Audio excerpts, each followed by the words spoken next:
નમસ્કાર વિદ્યાર્થી મિત્રો, ધોરણ 10 બોર્ડની પરીક્ષા ખૂબ જ નજીક આવી રહી છે અને એમાં પણ ગણિતમાં બેઝિકથી જો આપણે વાત કરીએ તો વિભાગ A ની અંદર જે 24 માર્ક્સનો પૂછવાનો છે 1 થી 24 પ્રશ્ન જે હેતુલક્ષીમાં હોય છે.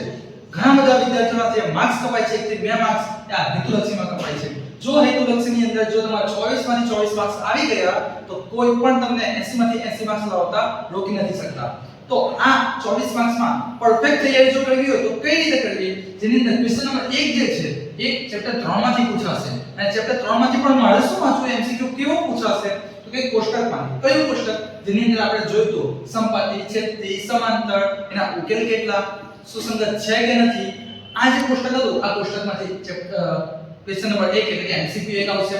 બીજો જે એમસીક્યુ છે ક્વેશ્ચન નંબર 2 એ ચેપ્ટર 4 માંથી, જેની અંદર આપણે વિવેચક શોધ્યો હતો. વિવેચક d <0, d 0, d = 0 અને આ ચેપ્ટર જે કંઈ પણ થિયરી છે એ થિયરી બેઝ આ ક્વેશ્ચન નંબર 2 માં આવશે. ક્વેશ્ચન નંબર 3 ની અંદર ચેપ્ટર નંબર 5 માંથી, ચેપ્ટર નંબર 5 એટલે સમાંતર શ્રેણી, જેની અંદર an sn 10મું પદ શોધો, 30મું પદ શોધો, એ રીતનો આ દાખલો અહીંયા નાનો આવશે. a નું સૂત્ર an = a n - 1 ની પ્લસ એના ઉપરથી એક તમારો એમસીક્યુ થઈ જશે. ક્વેશ્ચન નંબર 4 એમસીક્યુ જે 4 જે છે એ 7મું ચેપ્ટર યામ ભૂમિતિ, એ પણ અંતર સૂત્ર ખાસ કરી જવું. આ જે એમસીક્યુ આવશે અંતર સૂત્રમાંથી જ આવશે, કાં તો બીજો પૂછાઈ શકે તો મધ્ય બિંદુમાંથી આવશે. મધ્ય બિંદુનું સૂત્ર x1 + x2 છેદમાં 2, જો 3 યામ આપ્યો તો x1 + x2 + x ના છેદમાં 2, એ રીતના મધ્ય બિંદુનું સૂત્ર. એમસીક્યુ 5 જે આવશે ચેપ્ટર નંબર 8, ક્યારેય મિસ નહીં કરતા, કારણ કે આ ચેપ્ટર નંબર 8 ત્રિકોણમિતિ બધા સાઈડ પર લેશે, પરંતુ આ એમસીક્યુ કેવી રીતના પૂછાશે સૂત્ર ખાસ કરી જવા.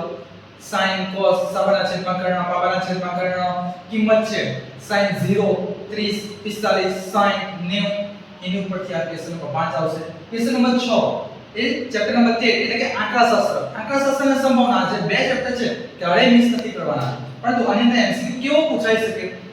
યાદ હોય તો n x બાર z આની કિંમત આપી હોય, બે ની કિંમત આપી હોય, ત્રીજાની કિંમત શોધવાની.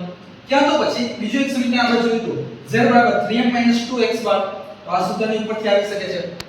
આ પછી આપણે જે ખાલી જગ્યામાં જોઈશું, આના પછીનો જે ક્વેશ્ચન નંબર 7 છે, તો ક્વેશ્ચન નંબર 7 થી લઈને ક્વેશ્ચન નંબર 12 એ તમારે ખાલી જગ્યા પૂછાશે. ખાલી જગ્યામાં પણ તમને ઓપ્શન મળવાના છે, પરંતુ પ્રશ્ન કેવો પૂછાઈ શકે તો ક્વેશ્ચન નંબર જે 7 છે તો આ 7 માં ચેપ્ટર નંબર 1 માંથી પૂછાશે, જેની અંદર તમારે ખાલી ગુસ્સા અને લસા બસ બે જ વસ્તુ કરી જાઓ, ખાલી જગ્યા તમારી સોલ્વ થઈ જશે. હજી વધારે કંઈક કરવું છે તો એ સમય સંખ્યા છે કે અસમય સંખ્યા છે, વર્ગમૂળ વાળી જે આવે એ અસમય, તો એના ઉપરથી તમારો પ્રશ્ન પૂછાશે. ક્વેશ્ચન નંબર 8 ખાલી જગ્યા જે છે એ ચેપ્ટર નંબર 2 માંથી સુ સ સ શૂન્યના સર્વનો સરવાળો, સુ સ ગુ